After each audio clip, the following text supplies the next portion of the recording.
I'm so glad to see you. Today is a special day. Let me get cleaned up so we can talk about it today on Science at Home. And it went like...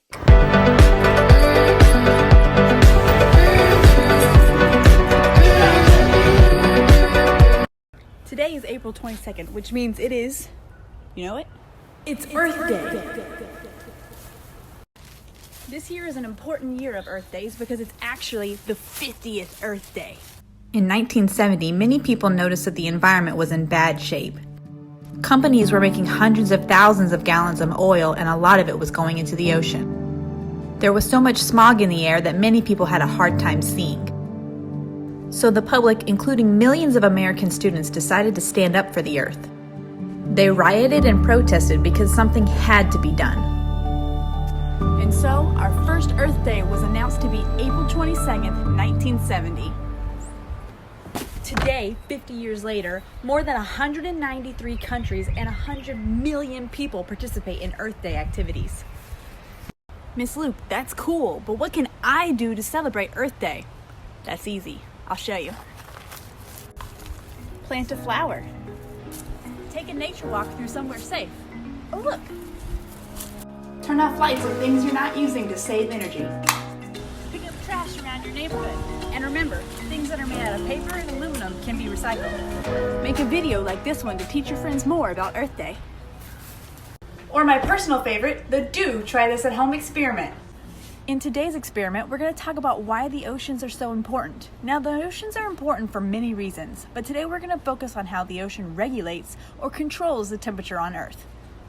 It's important to note that today you're going to need some parent supervision for this experiment. Let me tell you some other things you'll need.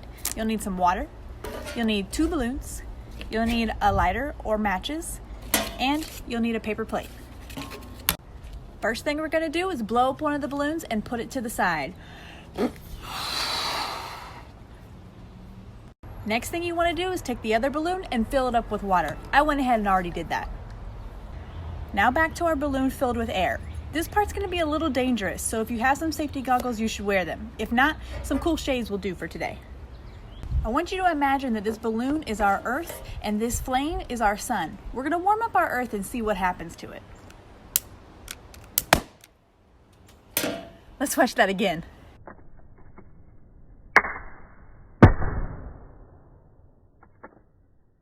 Now, as some of you might know, our Earth is not dry and it has water on it, so let's talk about the water balloon.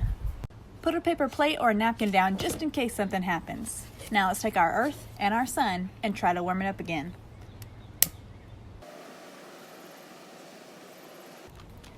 Did you notice that something didn't happen?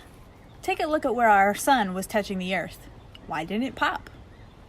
So why does the water help the temperature of the Earth? Turns out that water takes way more heat to warm up than the surface of the Earth does. So the water helps keep us cool. This gives us one more reason to protect our oceans. Let's review real quick. Earth Day started in 1970 when people decided that we no longer needed to trash our Earth and instead we needed to take care of it. So we used this day to think about Earth, respect it, and go out and enjoy it. See you soon. And never forget, always explore more.